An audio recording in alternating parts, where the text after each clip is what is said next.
guys, DeondreHawk7 here, and welcome back to some more Deondre's Horror Nights. This is actually episode 3, so if you guys are unfamiliar with the Horror Nights thing, Deondre's Horror Nights is just a random thing I do on my channel now. It's kind of like a sub reaction kind of thing. Basically what I do is I find 3 random scary stories, no like channel specific, and I just react to them, and see if they scare me or not. It's kind of like a try not to get scared challenge, except you're not really trying not to get scared. You're hoping to get scared, because that's kind of a point of a scary story. And yeah, that's basically all there is to it, to Deondre's Horror Nights. So you know, I just look up whatever the latest videos are, and I just kind of click like the most recent ones to see if they're scary or not, if that makes sense to you guys. Now, you guys are probably wondering, like, where have all the videos been?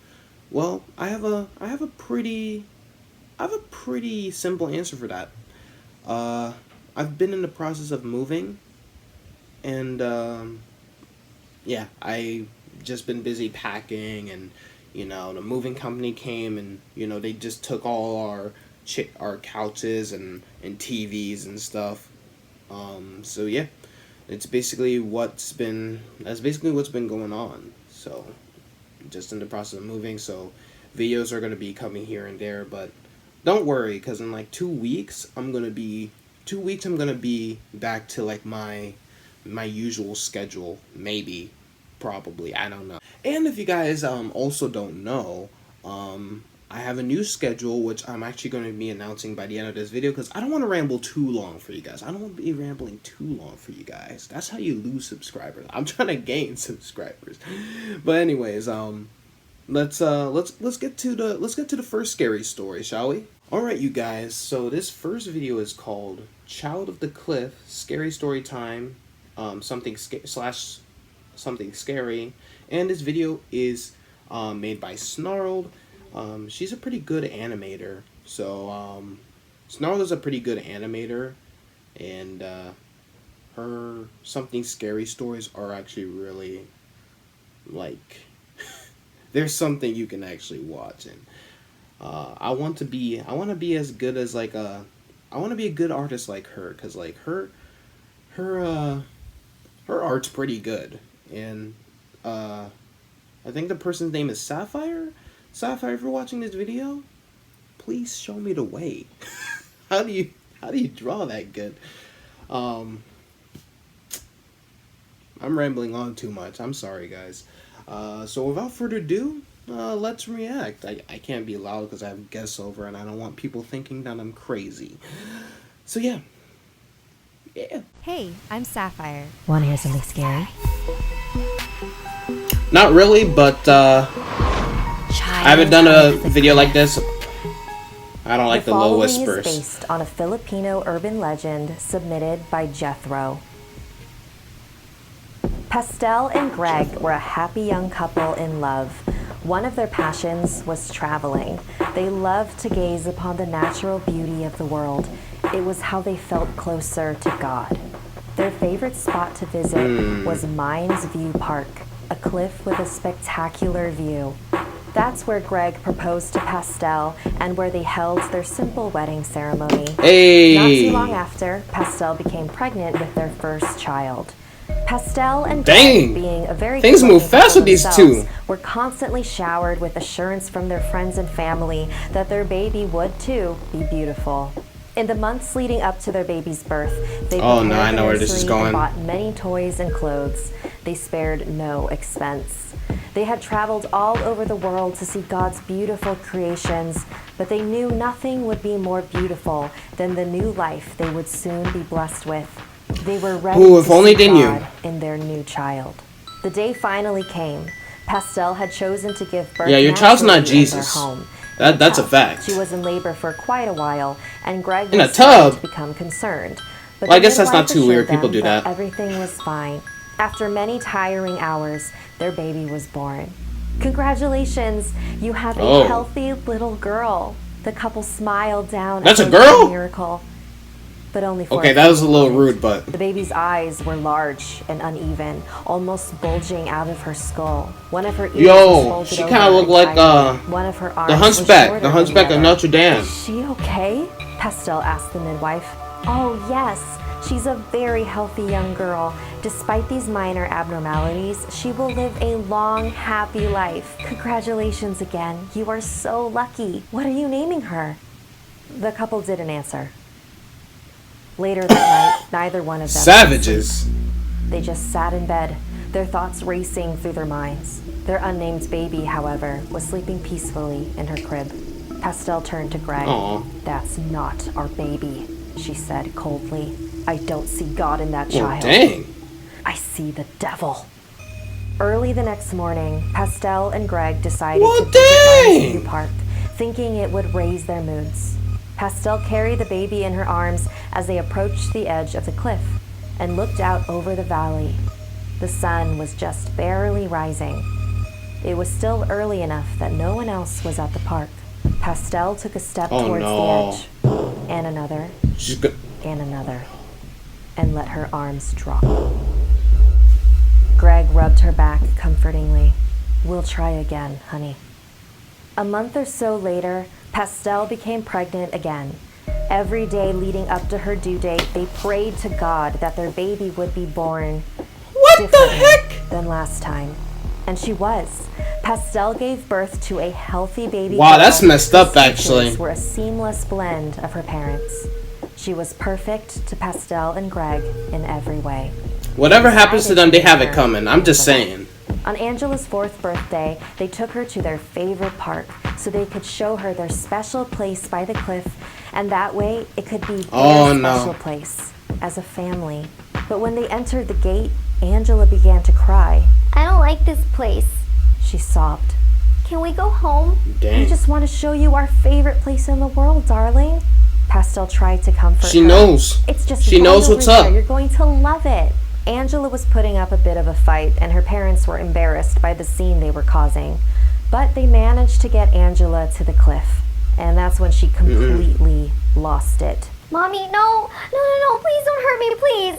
At this point, everyone in the park was staring. Please don't throw me over again, please. I'm pretty now. She knows. I came back pretty so you'd love me. She's a reincarnate.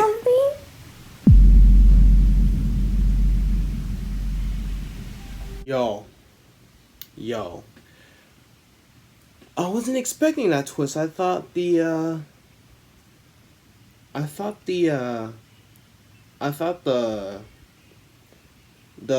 hunchback looking girl was gonna come up from the cliff and like kind of like drag the baby down as like a punishment for the parents because they didn't see the beauty in her. But then it turns out that she actually got reincarnated as the same child, except she didn't have any physical disabilities and stuff. I was not expecting that. That was a good story. Y'all, go subscribe to Snarled right now. Oh yeah, by the way, I will be leaving links in the well, that was weird. I said DDD. Anyway, I will be leaving links in the description down below so you guys can go check out these videos for yourselves, and if you guys don't want my commentary over them, because these are really good videos.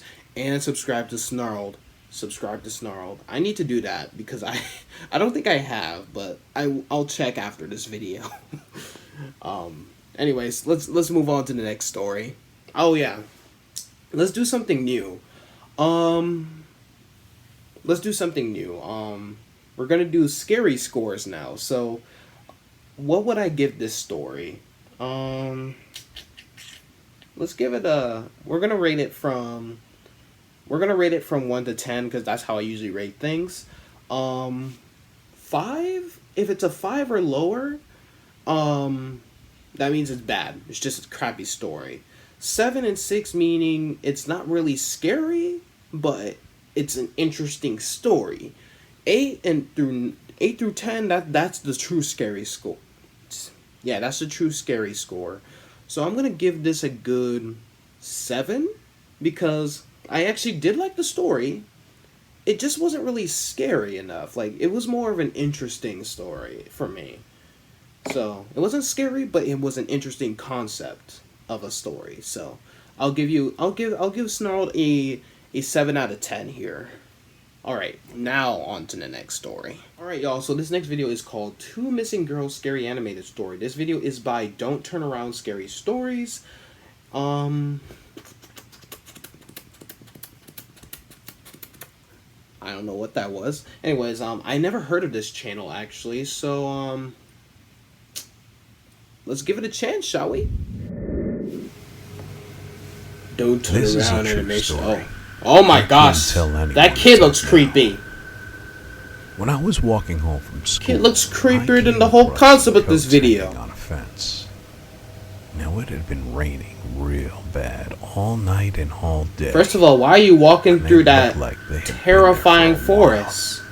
Why is there a playset in that freaking forest? It looked like it would keep you warm. The other was gray and dreary, more like a sweatshirt. They had a sadness about them. Like that's why you walk the other direction. My first thought was someone had hung them there to dry. They were both my size, but didn't seem much like something a boy would wear. With that said, I was never choosy. It sucks to be poor. I'd go to dumpsters and hang outside restaurants. Like, I feel bad for people who like can't afford certain things. So like that I thought about stealing something. Wow. But I never. Because yeah, they have to get to the point of stealing stuff because they're so poor. And if it's not mine, then it's not mine. They made fun of me a lot, calling me poor man. That's messed up. Not a great name, but it is what it is. And your eyes scary. When I was younger, I stopped going to birthday parties as we couldn't get a gift. Oh, yeah, that's true. I did love it's kind of messed up when you just go to a party and then I'd draw anything and everything I'd see. You don't have a gift. You're just seen as an awful person. And actually said I couldn't draw at home. So I drew at the library or in one of my hideouts. Now, back to these coats. I needed a coat real bad. I don't like how that... There were 2 of them. I don't like how that book just levitated like it was a Doctor Strange book. I didn't. Oh, he's still at the forest. Okay, he was just giving us a backstory. He didn't. I don't know why I couldn't understand that. I'd walk home back and forth from school, freezing all the time, and I needed a coat bad. It was just that I didn't want to steal and take something away from someone else who needed it more than me. And he lives in a trailer. I ended up going home and did my homework. Dad never came back that night, and the rain just started belting down. God, it was relentless. Dad abandoned them, huh? Like someone just hammering nails on the roof. I wasn't allowed to watch TV, but I imagined the news was going to say that it was going to be wet for the whole next week.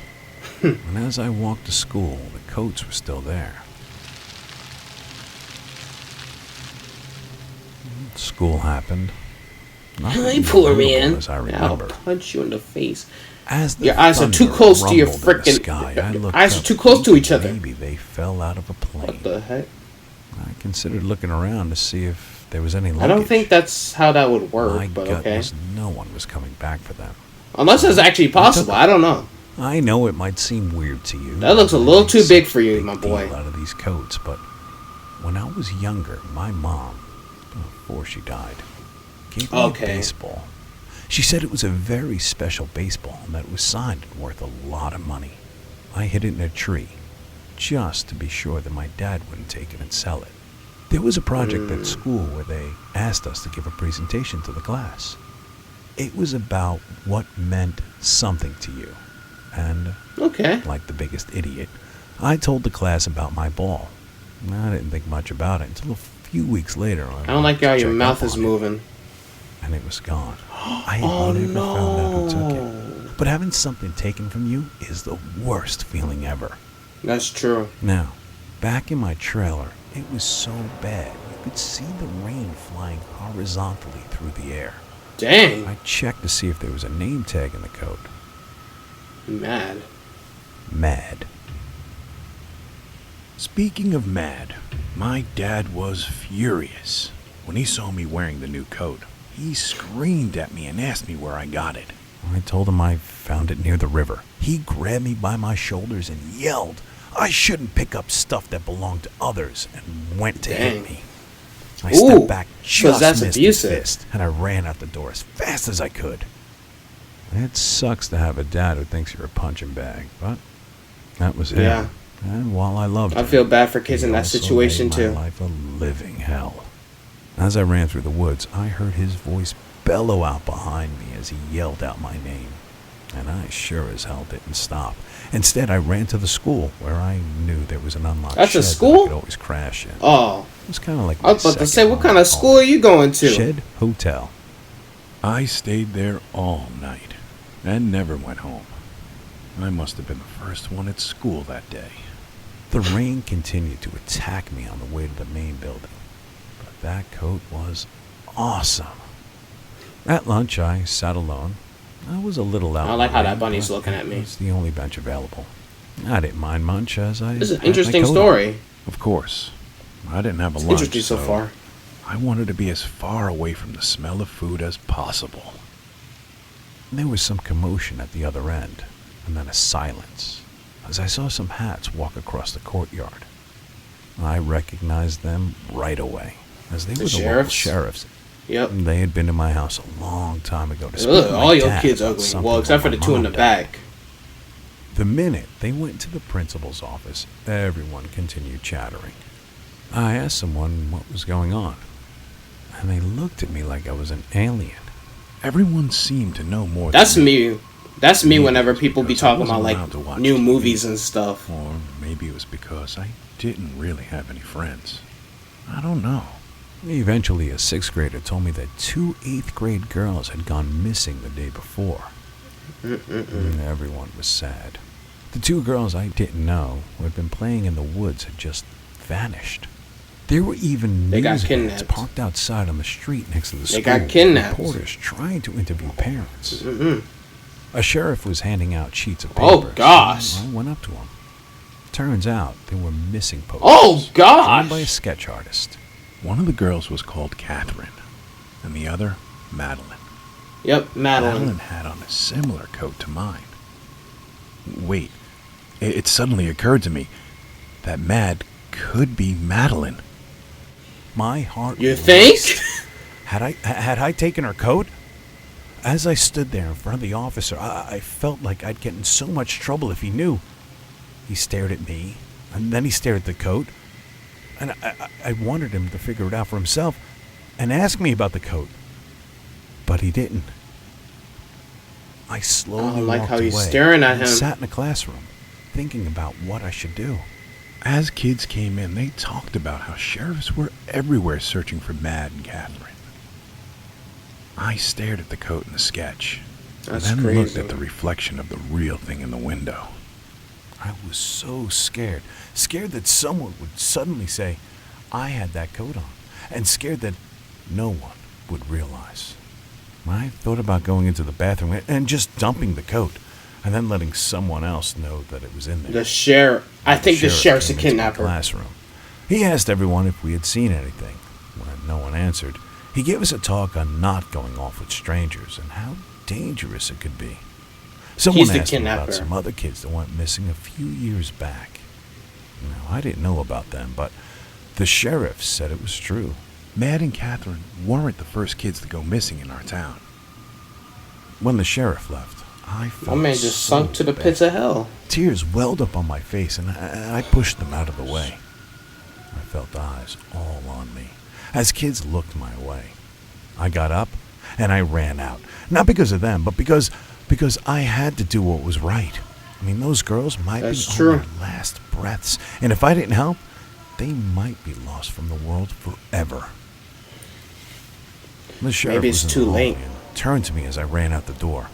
As I approached, he calmly and warmly assured me, "Don't be afraid. We'll catch whoever did this." I shook my head, showing him my coat, telling him that it was Mad's. I thought he was going to be angry and hit me, just like my dad. But he wasn't. He was thankful, and he asked me to follow. And we went He's the into kidnapper. principal's office.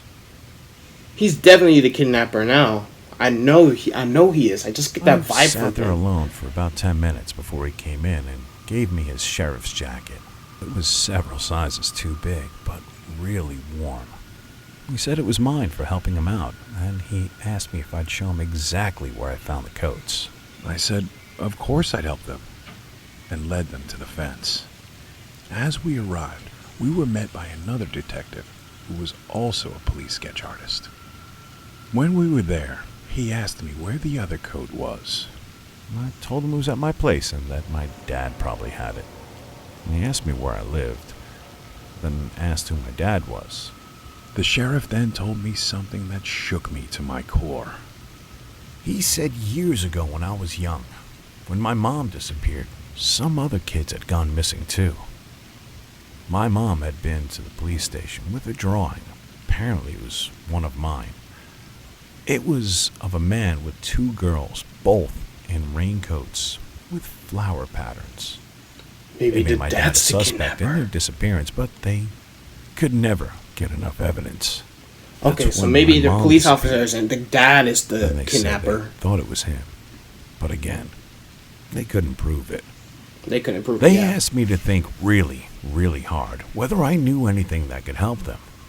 I wish I did, but I couldn't think of anything. The detective asked if I had ever kept any of my old drawings.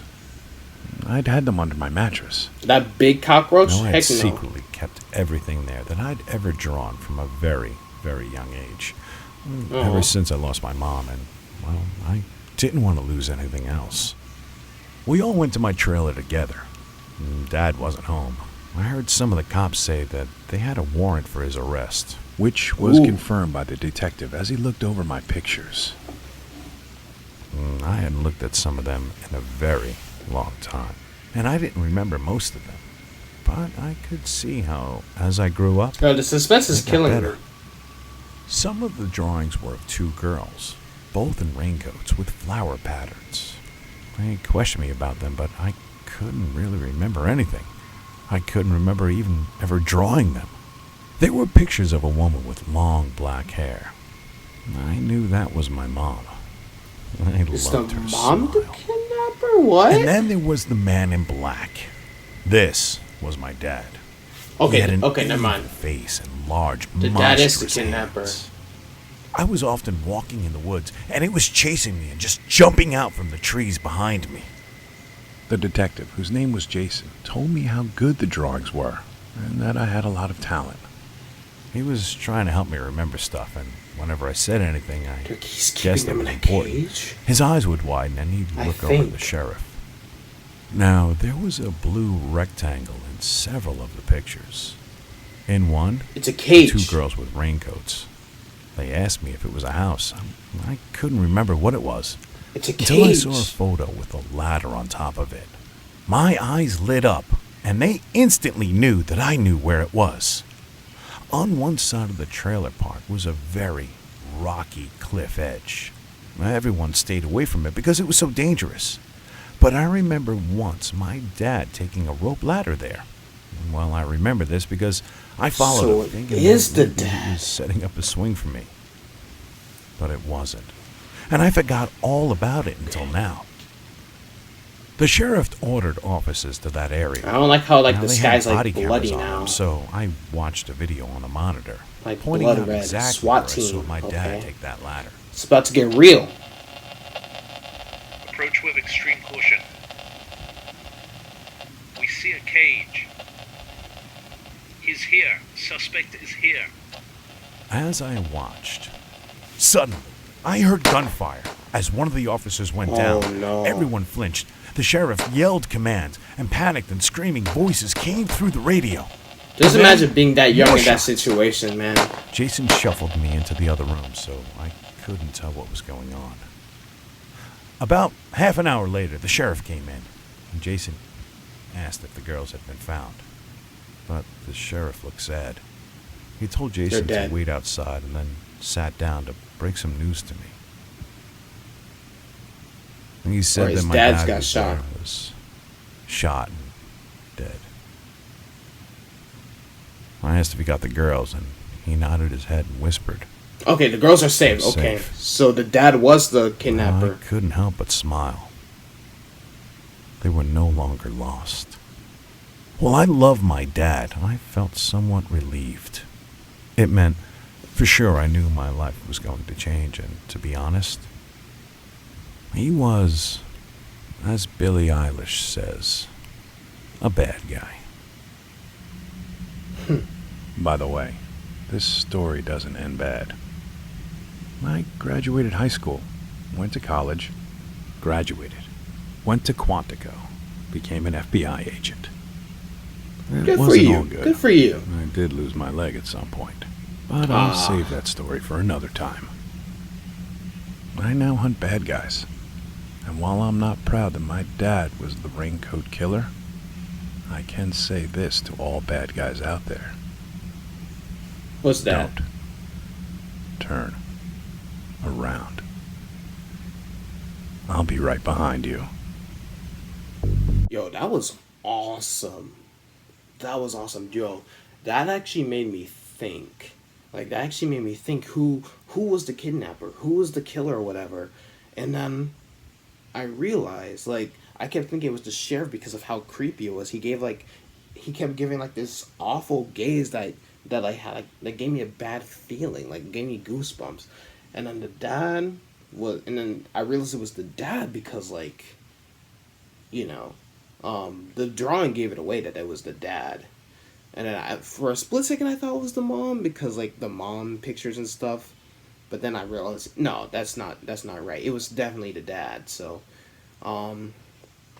yeah, overall, that was a good story. It wasn't scary, but it was more on, like, the interesting aspects. So, I'm probably gonna give it an 8. I like this story a lot better than the I like the story a lot better than the previous one. So I'm gonna give it an 8 out of 10. I know that seems a little cliche that I'm doing a 7 out of 10 and an 8 out of 10 story, but again, stories are, like, I rate these things by how scary they are. And while 8 means, like, it was scary to some extent, because, like, I was kind of skeptic of what was gonna happen. The suspense was killing me.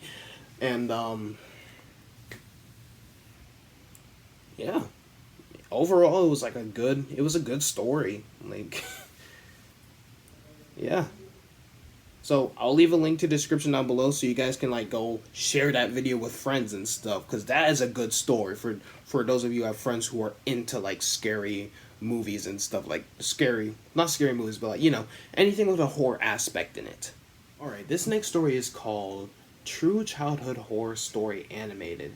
This video was made by 1C Entertainment. I think I reacted to one of their videos for one of the Deondre's Horror Nights. I'm not sure, but I don't know.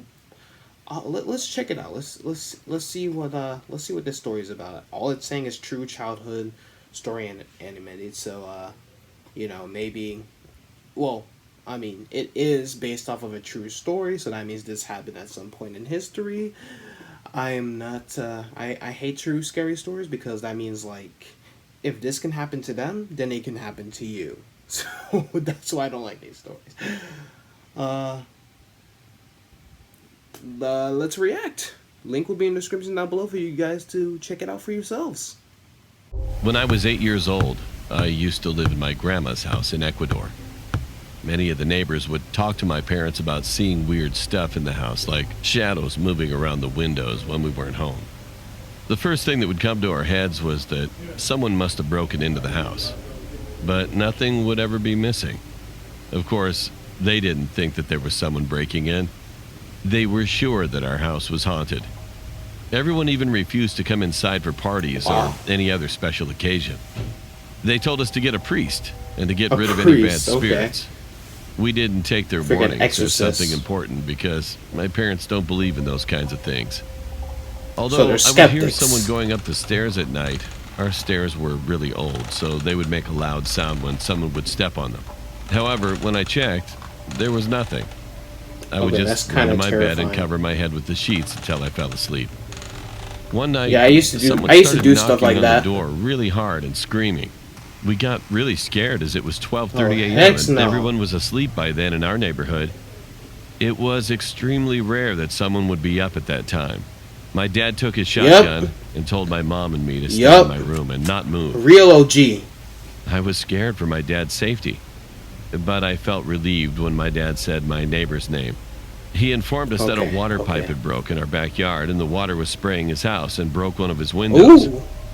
He was nice about the situation and even said he'd help us fix the pipe. Okay. My dad got the shovel. So he's a good Samaritan. The pipes were underground and we had to dig to see what was wrong and how we could fix it. As we started digging, they realized that they needed other materials and they went to get it, leaving me alone in the backyard. There was barely any light back there. The only source of light we had was the moon and one light post a block away from my house. I was pissed off. I mean, how could they leave an 8-year-old boy there by himself in the dark? But I didn't say anything. Why didn't you just go back in the house? About 10 minutes had gone by since they left, and I was wondering what was taking them so long. They were only getting some materials after all.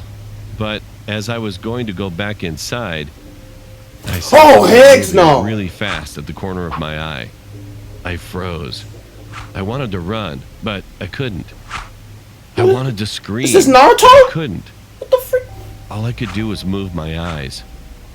I started to looking around to see what the hell was running around me. That's one of them Jersey Devils.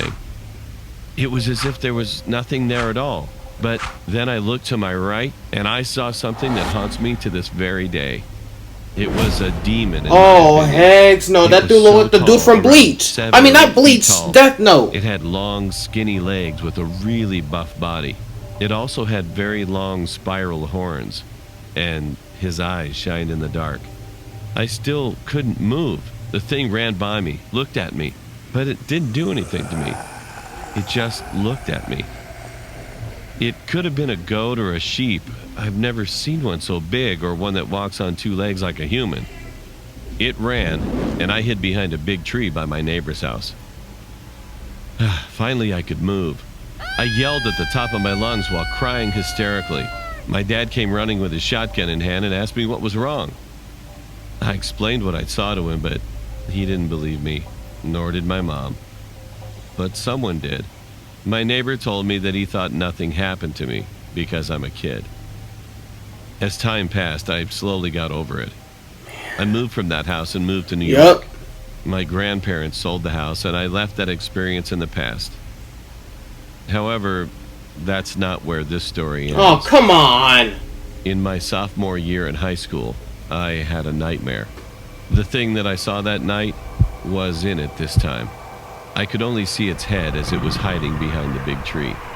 He said 3 words that'll haunt me until my time comes.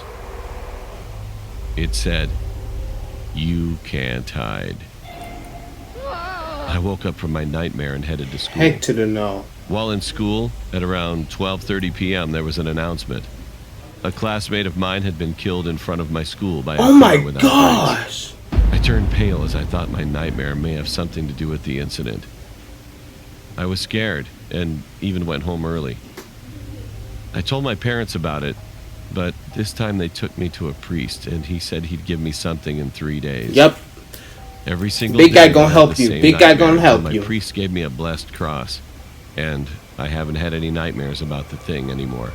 However, every night I sleep with the covers over my head. Call me a coward or anything you want, but the thing still hasn't left my mind. Those 3 words haunt me till this day, making me wonder when I will forget or move on from the thing. See? Y'all wondering why I always wear this cross. So that stuff don't happen to me. Alright. Okay. This is more of like a mini story. But as a little kid, I was, even up to this day, I'm a really gullible person. And I actually believe, there's some cases where I do believe in like the supernatural. So call me an idiot if you want, but like that's just how it is. I freaking hate like whenever stuff be happening at night. Like one time I was I was back in Texas visiting my dad and stuff. My door just opens and I'm just like, Well then, like, it was closed all the way, so don't even try that crap saying like, oh, maybe you just didn't close it all the way. No, I always close my door all the way because, you know, I like my privacy. I saw something peek in the corner of my eye. I looked, the door's just pushing itself open. I was like, well, time to wear this thing for the rest of my life because I know the demons will haunt me. But anyway, this story was really good. So I'm going to give it a 10 out of 10 scary because that jump scare I wasn't expecting. Like, I was actually like terrified.